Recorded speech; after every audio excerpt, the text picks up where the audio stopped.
네, 안녕하세요. 다시 인사드리겠습니다. 저는 현대자동차 UAM, Urban Air Mobility에서 근무하고 있는 방성용이라고 합니다.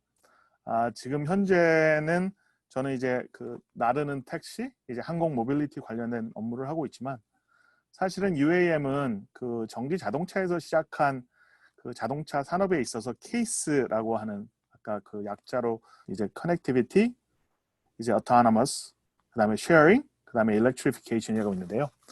사실 얼반 에어 모빌리티, 항공 모빌리티는 사실 그거의 완성 단계라고 보시면 됩니다.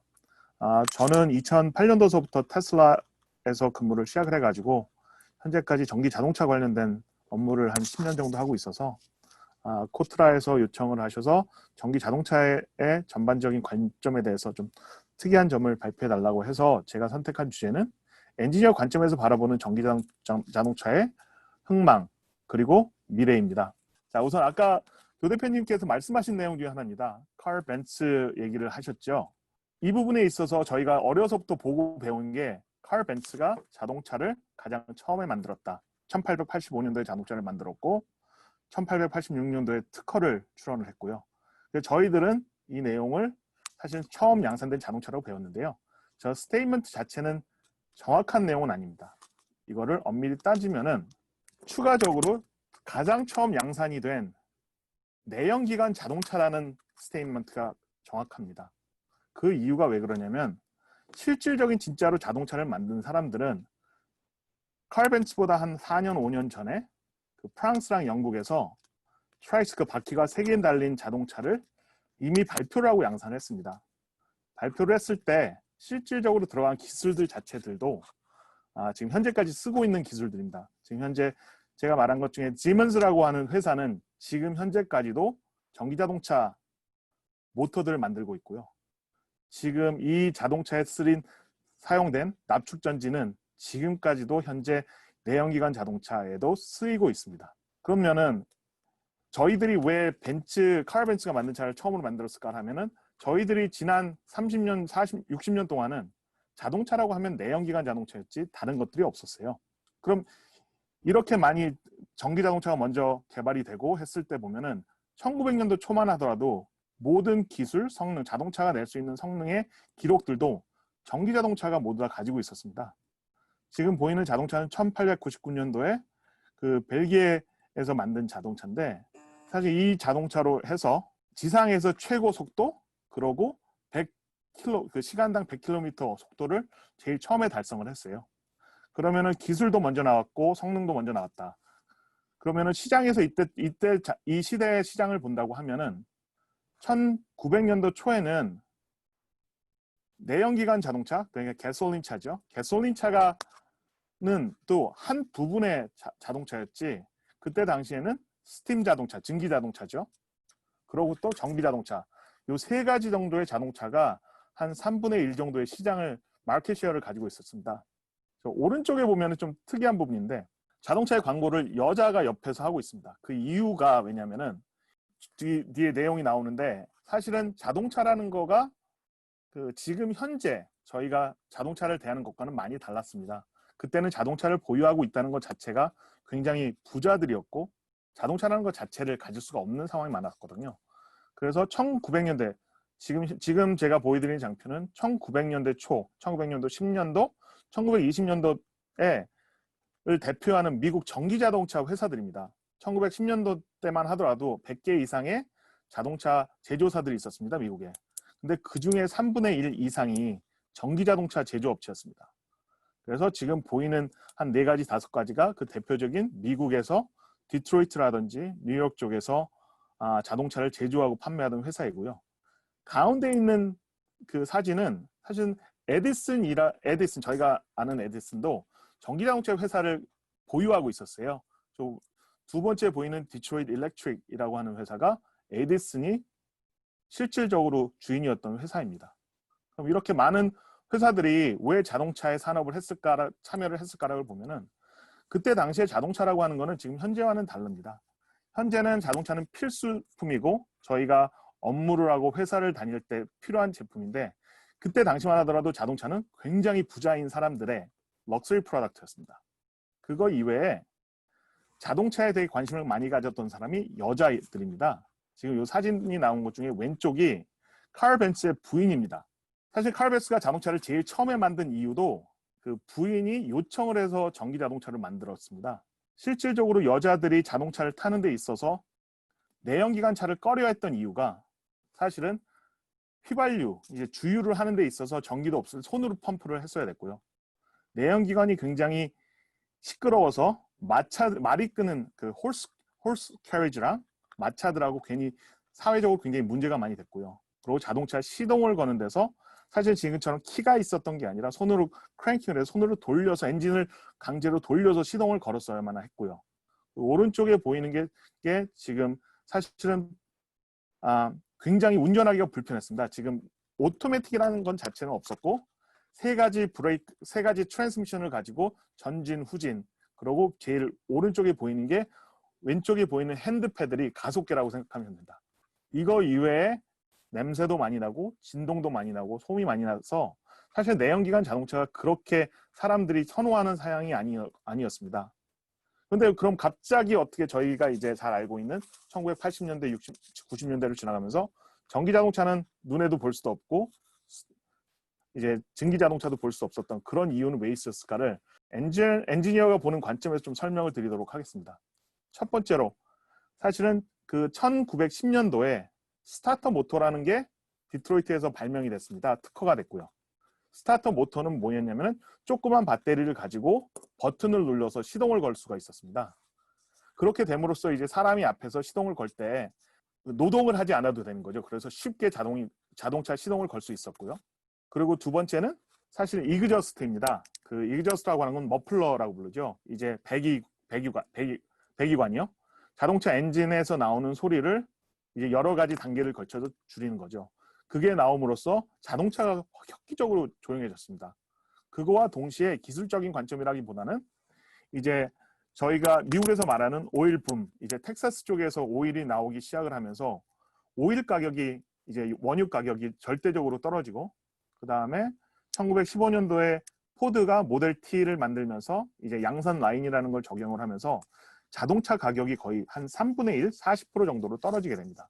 이때 당시에 자동차 가격은 한 2,000불, 평균 2,000불이 갔었는데 지금 이 모델 T가 나오면서 거의 800불대로 떨어지는 상황이 나옵니다. 그럼으로써 1920년대가 지나면서 굉장히 많은 전기자동차 회사들이 파산을 하고 가격 경쟁력을 잃어버리고 그럼으로써 저희가 알고 있는 1960년대, 50년대, 60년대 이후에는 내연기관 자동차가 자동차 시장의 거의 90% 이상을, 아니 99% 이상을 장악하게 되는 상황이 됩니다. 지금 말씀드린 것 같이 이런 네 가지, 특히 기술적인 네 가지가 소비자들이 불편함을 해결을 하고 전기자동차가 가진 기술적인 리미테이션을 극복하지 못함으로써 해서 전기자동차는 1920년대 이후에 완전히 시장에서 사라지는 상황이 나옵니다. 그럼 2010년도에 이제 테슬라가 굉장히 많은 그 관심을 받게 되죠. 그럼 1920년대서부터 1920년도서부터 2010년도까지 아무 일이 없었냐? 사실은 그거는 아닙니다. 아까 조 박사님도 말씀을 하셨지만 그 사이에도 어마어마한 전기자동차에 대한 기술 개발과 노력이 들어간 것은 확실합니다. 1970년대까지만 하더라도 사실 이게 미국에서 가장 마지막에 테슬라 전에 마지막에 양산까지 들어갔던 전기 자동차인데 사실은 성능적인 면이나 가격적인 면에서 경쟁력이 없어서 양산을 2년도 채 못하고 이제 회사가 망했고요. 그 다음은 1960년대 후반에 미국에 있는 칼텍하고 MIT가 둘이 경쟁을 합니다. 한쪽은 보스턴에서 이제 캘리포니아에 있는 캘텍 캠퍼스로 오는 전기자동차를 만들고 캘텍은 캘리포니아에서 이제 매사추세츠까지 버스턴까지 가는 전기자동차를 만들어서 누가 더 먼저 가냐 경쟁을 1960년대에 합니다. 그러면서 전기자동차에 대한 관심은 꾸준히 갖게 되고요. 그 다음에는 한국도 사실 마찬가지입니다. 한국도 굉장히 전기자동차에 관심을 많이 가졌습니다. 1991년도에 벌써 소나타가 전기자동차로 만들어서 발표가 됐었고 93년도에는 엑센트랑 아반떼가 전기자동차로 됐고 대우, 기아, 쌍용, 삼성까지도 1990년대 굉장히 많은 투자를 하고 개발을 하여서 전기자동차의 기술은 굉장히 완벽도가 이루어져 있었는데 사실 이 기술들을 상용화를 못하는 게 사실 배터리 기술이었습니다. 배터리 기술이 그 가격과 성능의 threshold를 넘어가지 못하면서 전기자동차가 많이 파생이 되고 전파가 되지 못하는 걸 겪었지만, 사실은 1990년도서부터도 꾸준히 전기자동차는 저희 시중에 들어왔어요. 하지만 이게 기술적인 면도 있지만 시장, 정치적인 관점에서 그 전기자동차가 많이 들어오질 못하다가 테슬라가 2008년도에 로드 양산을 하면서 다시 한번 전기자동차가 관심을 받게 됩니다. 그러면은 기술적인 관점에서 1990년대에 만들었던 전기자동차랑 지금 현재 나오는 자동차를 비교해 보면은 많은 차이는 없습니다. 그 이유 중에 하나가 모터라고 하는 거는 사실은 엘리베이터 쓰는 모터나 전기자동차에 쓰는 모터나 정확하진 않지만 펀더멘탈 기본적인 거는 마찬가지고요. 사실 배터리도 GM EV 90년대 만들었던 자동차에 쓰는 배터리와 지금 있는 자동차가 사실 기술적인 발전이보다는 재료의 혁신에 의해서 성능이 늘어났고요. 차징 충전하는 기술도 거의 비슷합니다.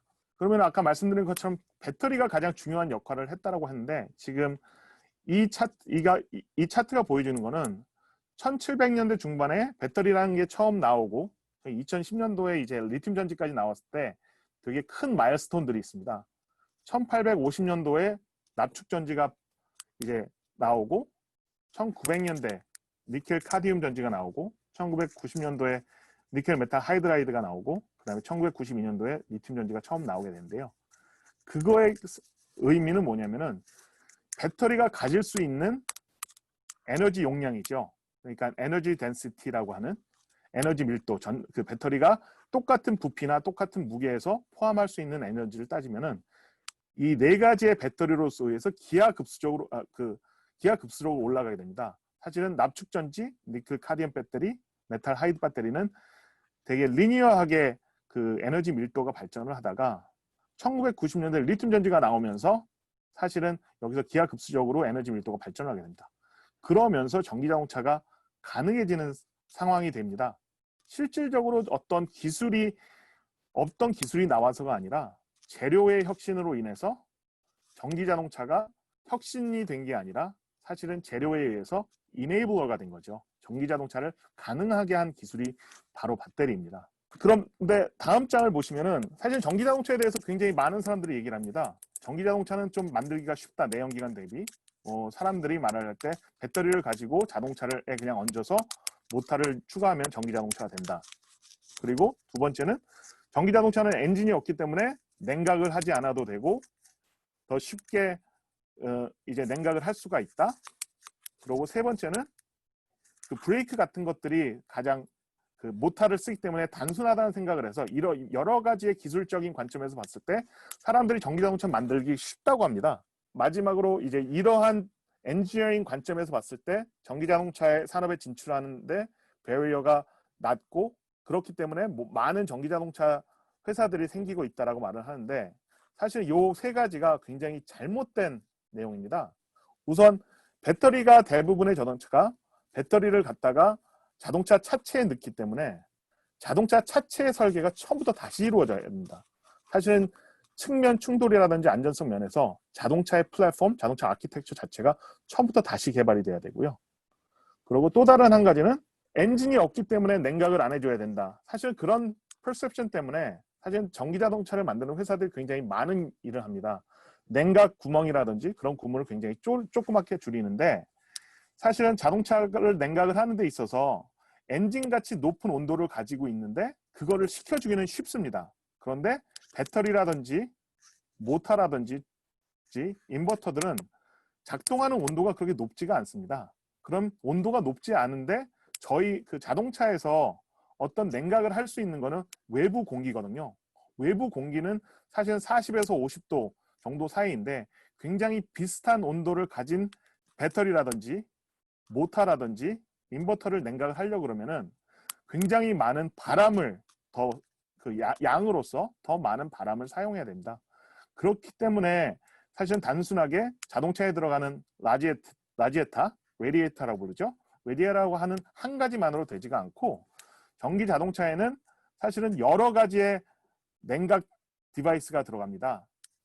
일반 내연기관에는 엔진이 있고 엔진이 이제 냉각수를 통해서 냉각이 되지만 자동차 같은 경우는 모터도 따로 냉각을 해줘야 되고 배터리도 따로 냉각을 해줘야 되고 이제 충전기도 따로 냉각을 해줘야 되기 때문에 굉장히 모든 시스템 자체가 굉장히 복잡해집니다.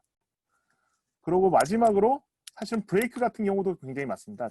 그 내연기관에는 진공이라고 하는 그 물리적인 힘을 대체할 수 있는 디바이스가 있습니다. 그래서 그 자동차 스티어링 조향을 한다든지 아니면은 브레이킹을 할 때도 그 베큐um 파워를 써가지고 기계적으로 자동차를 브레이크를 할 수 있는데 전기 자동차로 되면서 그것들이 없었기 때문에 실질적으로 전기를 써가지고 전기 모터를 써가지고 브레이크를 자동차를 이제 브레이크를 해줘야 되는 상황이 나옵니다. 그럼으로써 굉장히 새로운 부품들이 다시 또 개발을 해야 되는 상황이 있습니다. 그렇기 때문에 전기 자동차를 한다는 것 자체가 단순히 배터리가 있고 모터가 있기 때문에 전기 자동차를 만들 수 있다는 것은 굉장히 좀 어려운 상황이고요. 그래서 전기 자동차 회사들, 특히 스타트업들이 전기 자동차를 되게 쉽게 보다가 개발을 하면서 어려움을 겪고 많이 실패를 하는 경우가 나오고 있습니다.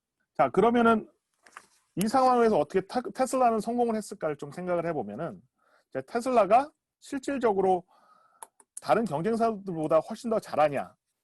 뭐 BMW도 있고 현대도 있지만 아까 조영기 박사님도 말씀을 하셨는데 테슬라가 가지고 있던 레벨 2 자율주행 레벨 2 기술, ADAS라는 기술이죠.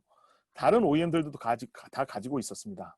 그럼 테슬라가 과연 레벨 2를 없는 거를 만들었을까요? 그거는 아니거든요.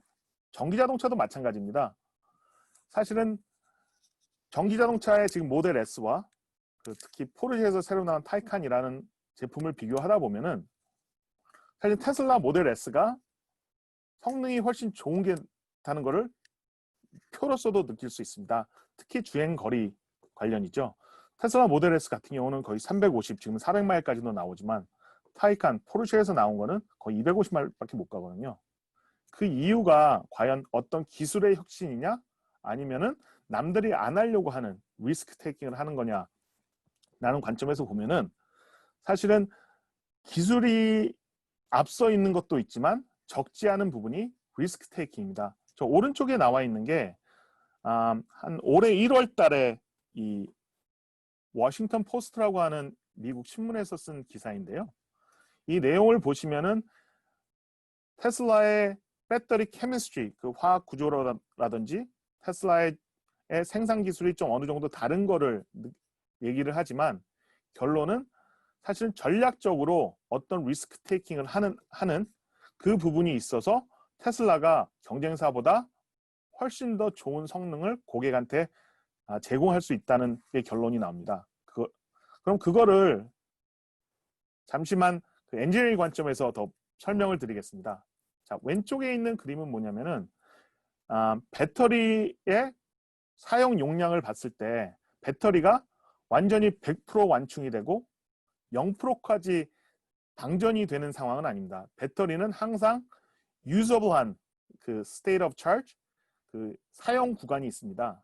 이 사용 구간을 계산한다 그러면은 B와 C 사이라고 생각을 하면 됩니다.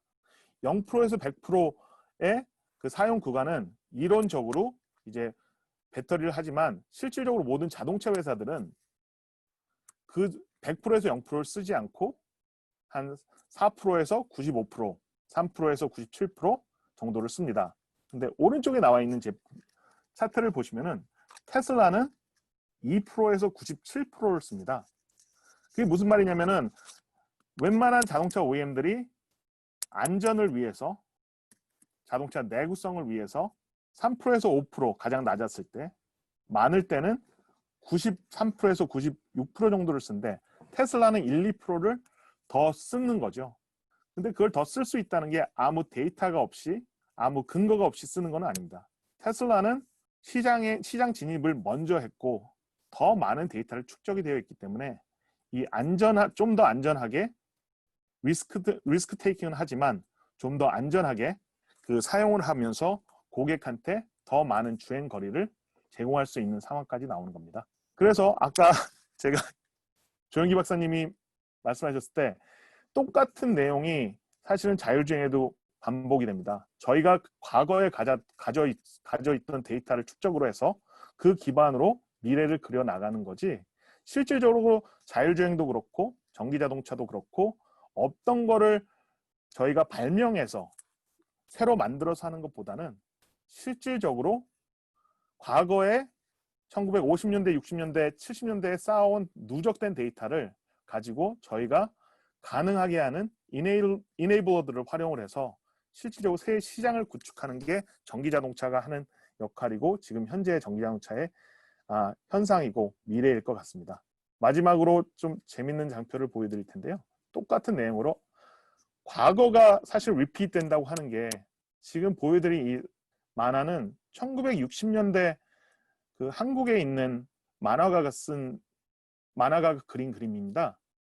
제가 다른 발표할 때 많이 쓰는데요. 여기에 나와 있는 내용들을 보면 1960년대에 미래를 예측했을 때 지금 2020년도에 나와 있는, 실질적으로 저희가 매일 사용하고 있는 것들이 다 나와 있습니다. 전기차, 소형 TV 전화기, 집에서 진료를 받고 태양열을 이용한 전지. 전기 자동차에 대해서 시장에서 좀 더 알고 싶다면은 지금 제가 여기 유튜브에 링크를 하나 걸었는데요. 1990년대, 2000년대 초반에 나온 영화가 있습니다. 누가 전기 자동차를 죽였나라 한 영화인데요. 기술적인 관점에서 보기보다는 사실은 사회적인 것과 정치적인 관점에서 왜 전기 자동차가 90년대 성공을 못하고 실패를 하게 됐는지를 잘 보여주는 영화입니다. 지금 유튜브에서 전체 영화가 올라와 있기 때문에 한번 보시는 것도 괜찮을 것 같습니다. 그럼 이게 마지막으로 제 발표를 마치도록 하겠습니다.